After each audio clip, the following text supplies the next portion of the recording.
Good morning, students. So today we are going to start our next topic from the chapter 6, life processes. And the topic for today is human nutrition. That is given on page number 98 of your NCERT book, Nutrition in Human Beings. So as all of you know very well that human beings, they have holozoic mode of nutrition. I have explained the term holozoic. Holozoic means that they feed on complex organic molecules. They take complex organic molecules inside their body, and as the organic molecules, they are complex in nature. So their digestion, it takes place inside the body of the humans with the help of a special type of enzymes that are present in different regions of their digestive organs. So here in the body of the human beings, this complex food is broken down into the simplest one by the application of these biocatalysts, which are known as enzymes. So children, human nutrition is actually the study of how the food, it affects the health and the survival of the human body.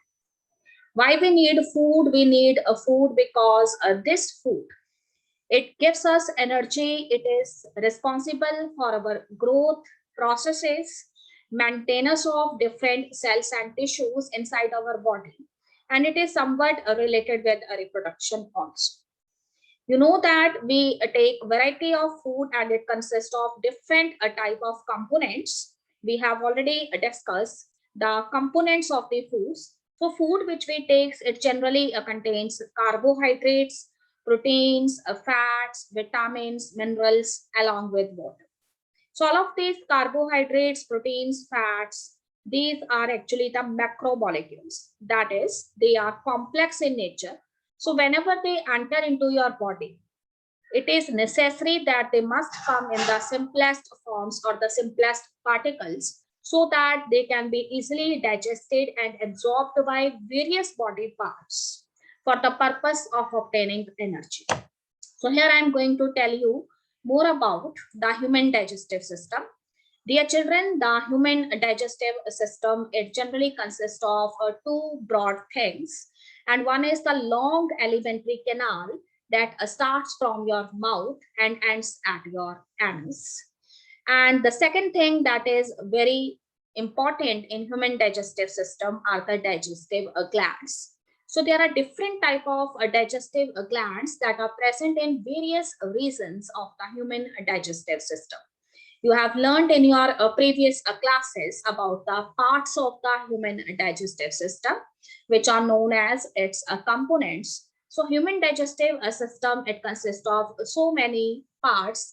First is mouth, then we have esophagus, which is also known as our food pipe. This esophagus later joins the stomach. It is somewhat of the shape of J letter, and this stomach later continues into the small intestine, and the small intestine opens into the large intestine.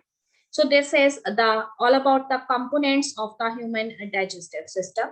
So first of all, I'm going to tell you that how the food, it enters into your body and what is happened to this food. As I have already discussed, the food which we take, it generally contains carbohydrates, proteins, fats, and some amount of minerals and vitamins with water. So here, the major components of your food, they are actually the macromolecules. So their breakdown must be required by your body. So the process of digestion, it right start from your mouth. So as soon as the food, it enters into your mouth. So what is present inside your mouth? In your mouth, the teeth are present as well as a muscular tongue is there. So we have four types of teeth you have also studied in your previous classes. These may be incisors, canines, premolars, and molars. So all of these teeth, they crushed the food items into the smallest one. They grind your food. Beside your teeth, the muscular tongue is also present. So when the food is crushed into smaller particles, this muscular tongues, it later push the food towards your food pipe, which is also known as esophagus. The cavity of your mouth, which is also known as the buccal cavity, it is somewhat soft and moist in nature. So the ball of buccal cavity, it is moist because of the presence of a watery fluid that is present in your mouth, and it is known as a saliva. So saliva is a kind of a lubricating fluid that do not allow the food particles to stick with the wall of the buccal cavity. So this saliva, which is actually a kind of a chemical excretion containing the enzyme salivary amylase, which is previously known as a ptyalin. It is actually secreted by three kinds of salivary glands that are present in different parts of your mouth. So what are these salivary glands? These salivary glands are subparotid, which is present beneath your cheeks, submaxillary, which is present below the lower jaw bone, and the sublingual gland that is present below the tongue. So what is the function of this saliva? This saliva, which is a kind of chemical, it contains the enzyme salivary amylase. So it moistens the food and it covers the food particles. And in this way, the food particle, which is actually covered by this saliva layer, it is known as bolus. As I have already discussed, it contains the enzyme ptyalin or salivary amylase. So this salivary amylase is actually the enzyme that is related with the digestion of carbohydrates. So here, the digestion of the carbohydrates begins right from your mouth. So this salivary amylase enzyme, it breaks the complex polysaccharides, which are known as carbohydrates. And the chief among these is a starch. So this salivary amylase, it breaks the starch into simplest sugar that is known as maltose. The enzyme require basic medium for its activity. So this enzyme salivary amylase, it generally works at 6.8 pH in your mouth. Okay, student, what is a saliva? I have already explained you that it is a kind of a clear, tasteless, odorless, and slightly acidic fluid which have a pH of 6.8. It is somewhat viscous in nature, and it consists of secretions of that is coming from the parotid glands, sublingual and submedullary, salivary glands, and mucus glands of the oral cavity. The function of the saliva is to keep the mucous membranes of the mouth moist. Along with this, it also play an important role to lubricate the food during mastication and in a measure to convert a starch into the simplest sugar known as maltose. The later action being affected by the diastatic enzyme that is ptyalin. Yes, students, when the food it is crushed into smaller particles, then your muscular tongues it push this food towards the food pipe or esophagus. Your food pipe or esophagus is a tube-like structure having so many muscles that constitutes the esophageal wall. So these muscles, they have special type of property. These muscles, they can contract and relax so that the food particles, they can be easily pushed in forward direction towards the stomach. So as soon as the food, which is actually in the form of a bolus, it enters into your esophagus or a food pipe, then the rhythmic contraction and relaxation of the esophageal muscles takes place. And as a result, the food particles, they move in forward direction in the form of a wave, and such type of muscular movements that are performed by the esophageal muscles For pushing the food towards the stomach, it is known as peristaltic movements or peristalsis. So what is peristalsis? Peristalsis is involuntary rhythmic wave-like contractions which move the food through the digestive tract towards the stomach. Yes, student, here the picture of the peristaltic movements, how it takes place in the esophagus or the food pipe, it is visible on your screen. So there are special type of muscles that you have studied in class 9th too, which undergoes contraction as well as relaxation for the purpose of movement of food particles in a particular direction towards the stomach. So this type of muscular movement is peristaltic movement. Yes, student, as soon as the food it enters into your stomach from the esophagus with the help of sphincter muscles, then this food, it is actually contains certain components. It may be some carbohydrates, proteins, and fats. So all of you remember that in the stomach, the digestion of proteins, it chiefly occurs. As you know that the food which comes from the mouth, it is have a medium which is basic in nature. So as soon as the food it enters into the stomach, you know very well that in the stomach HCl acid is there. So this HCl acid, it actually creates an acidic medium in your stomach. So because of this HCl acid, the protein digesting enzyme, which is chiefly known as a pepsin, because this enzyme only works under acidic medium. So because of the presence of HCl acid in your stomach, this protein digestive enzyme pepsin, it easily works. So here the digestion of proteins takes place. So proteins which may be in the form of proteins, peptides or peptones, their digestion it takes place in your stomach by the action of the enzyme pepsin, which breaks them into simplest form of proteins, maybe dipeptides.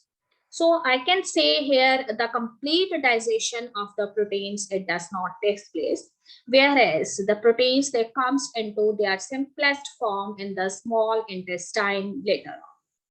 One thing that I want to tell you here that along with the protein digesting enzyme pepsin, one another enzyme that is also present in your stomach, and that enzyme is known as renin.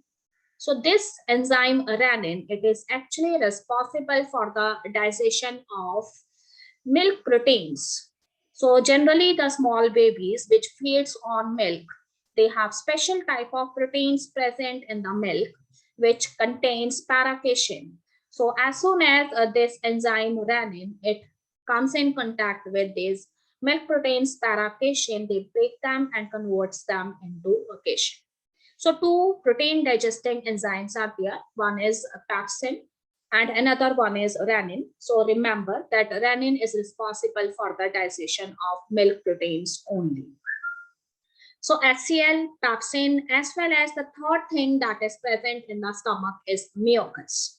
So what is the function of this mucus? This mucus is actually a viscous-like fluid that is present in the wall of the stomach, and it protects the stomach wall from the action of the acid HCl, because sometimes we feel that there is over secretion of HCl acid when we eat more or when we eat less. So as a result, the damage of the muscular wall of the stomach it takes place. So the function of the mucus is to protect the stomach wall from the action of HCl.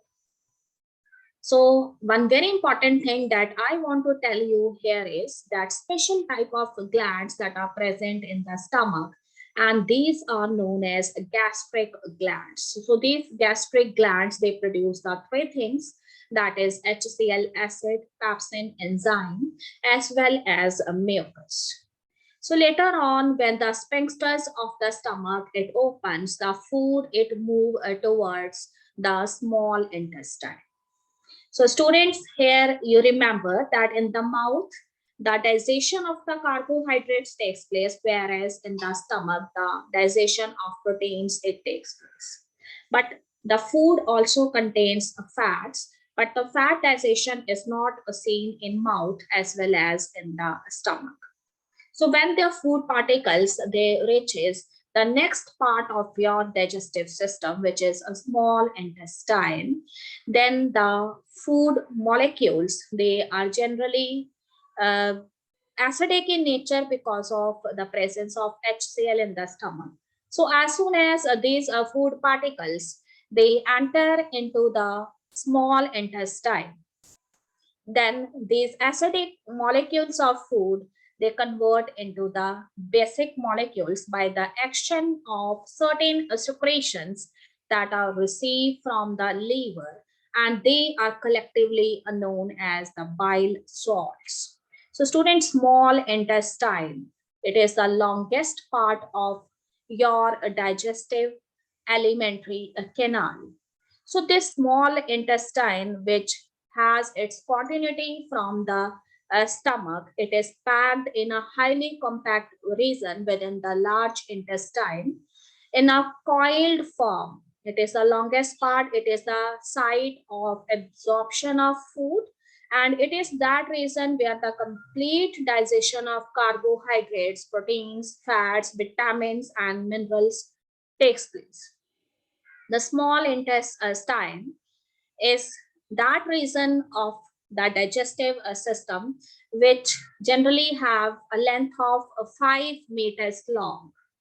So this small intestine, as it is a highly coiled structure. So why it is highly coiled? Because it is the chief site for the absorption of the food. So this highly coiled nature of the small intestine is only for the purpose of absorption of a food. Children, the small intestine is made of three regions. The first part of the small intestine that has its continuity with the stomach, it is known as the duodenum part of the small intestine. Then this duodenum, when it enters into the large intestine and have converted into large projections of coiled forms, then this highly coiled portion of the small intestine, it is known as jejunum. And then the jejunum, it finally joins one part of the large intestine, and that is known as ileum. So small intestine has three regions: duodenum, jejunum, and ileum.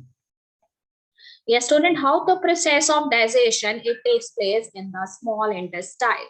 So all of you remember that the small intestine is the site of complete digestion as well as absorption of carbohydrates, proteins, as well as foods. So here, this is the reason where the carbohydrates, proteins, as well as you can say the fats that comes into their simplest forms. So this small intestine, they receive the secretions that are coming from other digestive glands of our body. As you know, the largest gland of our body is liver. So this liver, it secretes its chemical secretion that contains bile salts and bile pigments. The two chief type of bile pigments are bilirubin and bilirubin, and these are actually used for the emulsification of the larger globules of fats into the simplest one.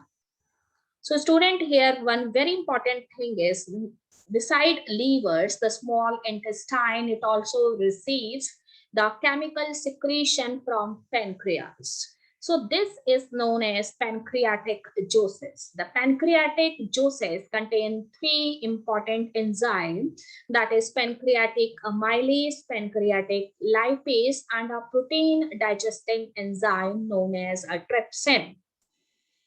And we can also say that the wall of the small intestine, it itself produce intestinal juices that also contain enzyme amylase, lipase, and protein digestive enzymes.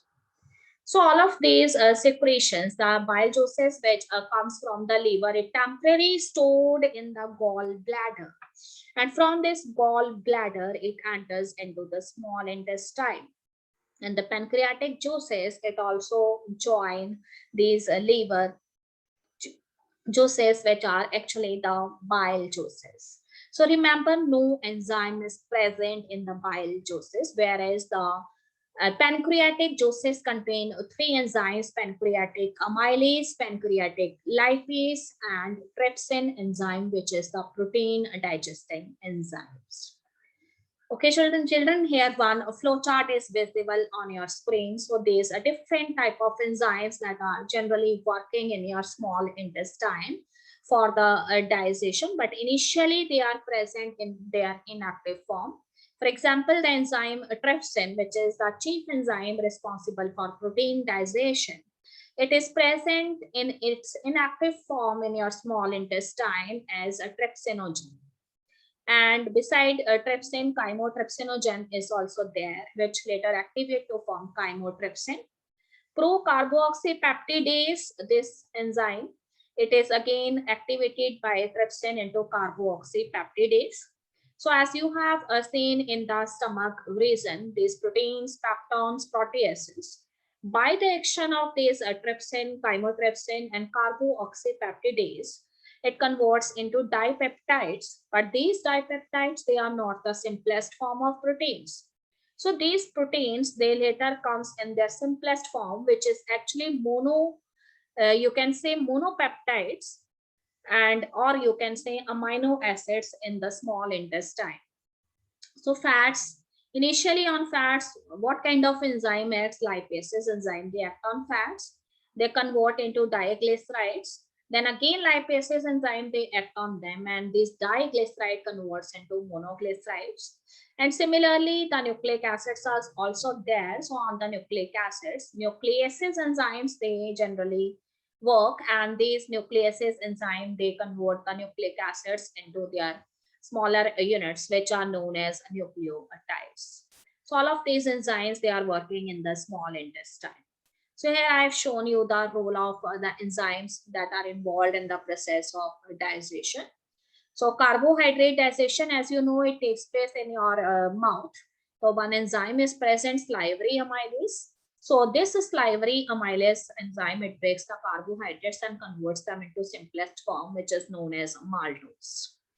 Then after maltose, now in the stomach, you can say the protein digestion, it only takes place, the digestion of the carbohydrates is not there. So later the digestion of the carbohydrates, it takes place in the small intestine. And here one carbohydrate digesting enzyme is present, and that is known as pancreatic amylase. So this pancreatic amylase, it breaks the disaccharide, which is still a complex form of carbohydrates, and convert them into the monosaccharides. So these disaccharides, on these disaccharides, some and other enzymes, they always act, and that is a disaccharidases. So students, whenever I use the word ACE, whenever I use the term that ends with a suffix ACE, this means I am calling here the name of the enzyme. So student, regarding protein digestion, you know that the digestion of the protein, it actually starts in your stomach. And the chief enzyme of protein digestion there is a pepsin. So this pepsin enzyme, it breaks the proteins and convert them into smaller polypeptides. So this is still not the simplest form of the proteins. And whenever this protein, smaller peptides, they enters into the small intestine, then where it is present, trypsin and chymotrypsin enzymes. So they later act on these small polypeptides and convert them into pancreatic, you can say, smaller polypeptides. And on these smaller polypeptides, carboxypeptidase, it act and convert them into the more smaller peptides, that is dipeptides, carboxypeptidase, and aminopeptidase. Regarding the nucleic acid digestion, children, you know that nucleic acids, they are of two types, DNA and RNA. So on these, the pancreatic nucleases enzyme, they act and convert them into nucleotides. And on nucleotides, the enzyme nucleotidases, they act and convert them into nucleosides. And regarding the fat digestion, the fats which are in the form of triglycerides, on them pancreatic lipase enzyme attacks, and convert them into glycerol, fatty acids, and monoglycerides.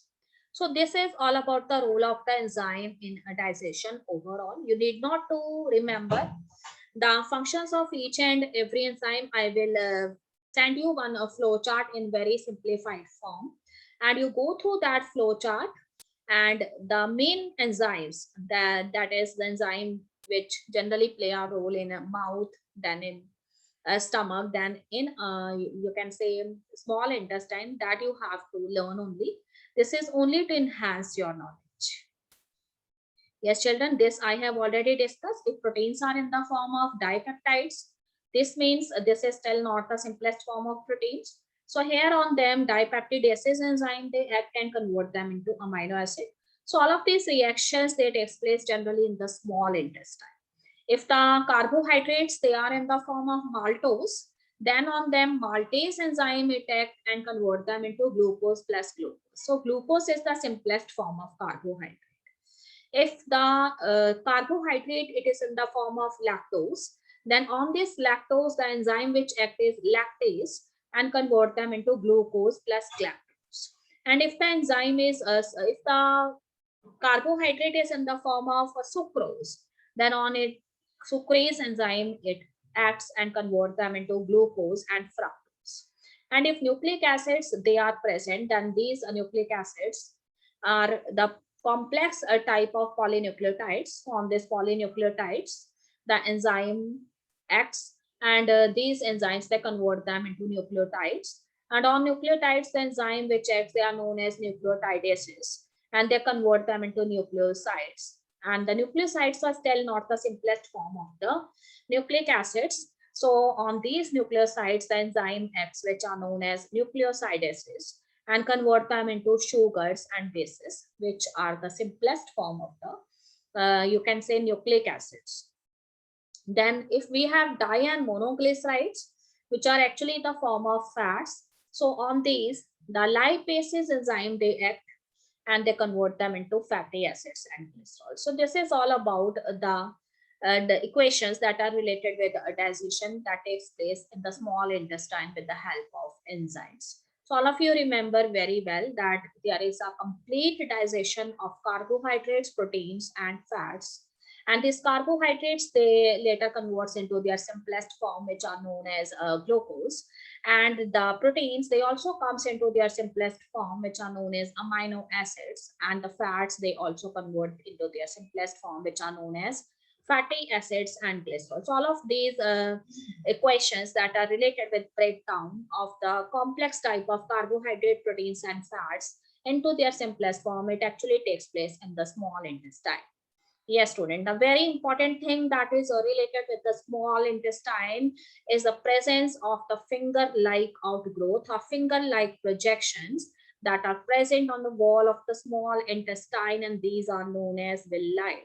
Villi are the small finger-like outgrowth that are present on the wall of the small intestine. And what is its function? Its function is it helps in the process of absorption. It increases the efficiency of the small intestine for the purpose of absorption. So where these villi are present, these villi are actually located on the inner wall of the small intestine. And its only function is to increase the surface area of the small intestinal wall to absorb the digested food. Yes, student, the picture of the intestinal villi, it is visible on your screen. So see, these villi are the finger-like projections. They are actually present on the inner surface or inner wall of the small intestine, and they are surrounded by a special type of blood vessels. So numerous capillaries, they surround these villi-like structures. So they are richly supplied with blood vessels. So as soon as the complete breakdown and digestion as well as absorption of the food molecules, it takes place in the small intestine, and the food, when it comes into its smallest particles, then from these a highly coiled portion of the small intestine, which generally contain the villi-like structures, this absorb the food. It finally move from the villi to the outside surrounding blood vessels, or you can say capillary networks. Yes, students, the one very important thing that I want to discuss here, that fat molecules, they are also present in the small intestine, and for their breakdown, we have the enzyme which is present in the pancreatic as well as intestinal juice, and that is the lipase enzyme. So these fat molecules, they are actually in the form of larger globules. So these larger globules, it is not easy for enzyme action for their breakdown. They must be comes into their simplest form. This means the smaller globules. So bile juices, they are playing a significant role in it. They breaks the larger flat globules and convert them into the smaller globules, which can be easily further breakdown into the simplest particles by the enzymes. So the chief enzyme that is involved here for the breakdown of fats is the enzyme lipase, and this lipase enzyme is present both in the pancreatic as well as in the intestinal juice. So again, the picture of the intestinal villus, it is present. So these are the finger-like projections surrounded by the blood vessels. Different type of cells, they are also present on the wall of the small intestine. These may be the epithelial cells. So these are the intestinal crypt. Arteries are also visible. Lymph vessels are also there because the fat smaller globules, they are actually transported by the lymphatic vessels as they are organic in nature. And small arteries and veins, they are also seen in the picture. Yes, student, here I have written some of the adaptations that are related with small intestine for absorbing the digestive nutrients. So some of the important features that are related with the small intestine, it is very long, about 5 meters in an adult humans. And how this help in absorption process? So this gives plenty of time for digestion to be completed and for digested food to be absorbed as it slowly passes through it. Second thing that is related with the small intestine, it has villi-like structure, and each villus is covered with cells which have even smaller projections, and these are known as the microvilli. So what is the advantage of these? So this gives the inner surface of the small intestine a very large surface area. The larger the surface area, the faster nutrients can be absorbed. And the third thing is that these villi, they contain the blood capillaries. So monosaccharides, which are the simplest form of carbohydrates, amino acids, water, mineral, vitamins, some fats, they pass into the blood and they are taken to the liver and then around the body. So villi, they also contain lacteals, which are a part of the lymphatic system.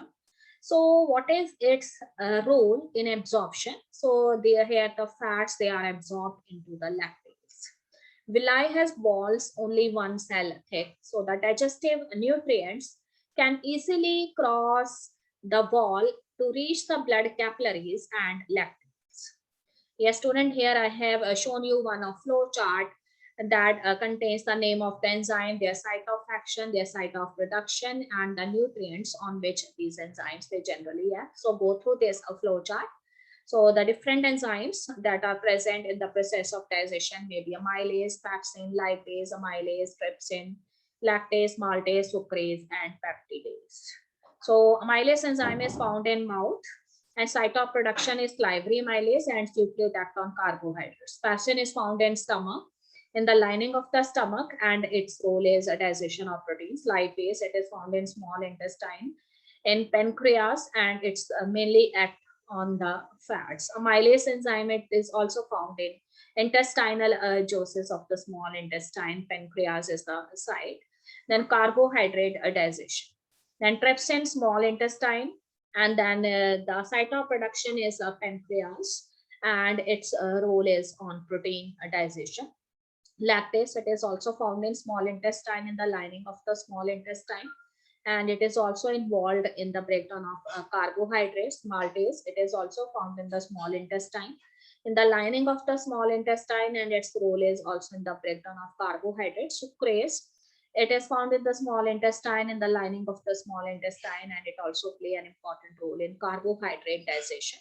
And last one is peptidase. Its site of action is small intestine, and site of production is lining of the small intestine, and it is involved in the breakdown of the nutrient proteins. Yes, student, this is all about enzymes. So go through these flow charts. It is very easy to memorize the function of enzymes through these flow charts. Yes, student, the last component of the human digestive system is the large intestine.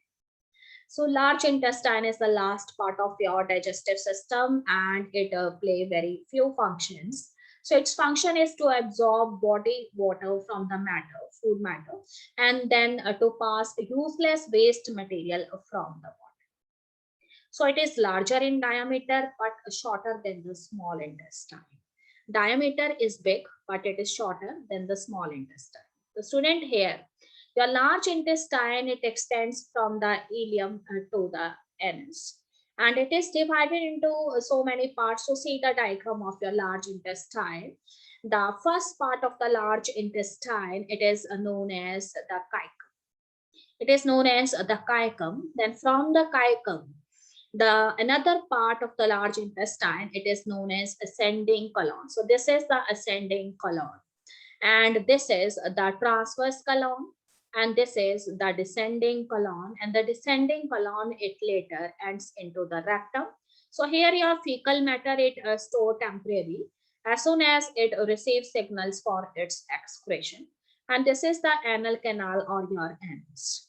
So the function of the large intestine is absorption of the water and electrolytes and storage of the undigested material until expelled from the body in the form of feces or fecal matter. So longitudinal muscles of the colon is restricted to three flat bands which are known as tinea coli. So you remember the name of the components of the large intestine. These may be caecum, ascending colon, transverse colon, then descending colon, rectum, and anal colon. So that's all in today's lecture, students. So go through the topic digestion in human beings. I'm quite hopeful the topic is very much clear to you. If you still face any difficulty, send me your doubts on my personal WhatsApp numbers. So that's all in today's lecture. Have a nice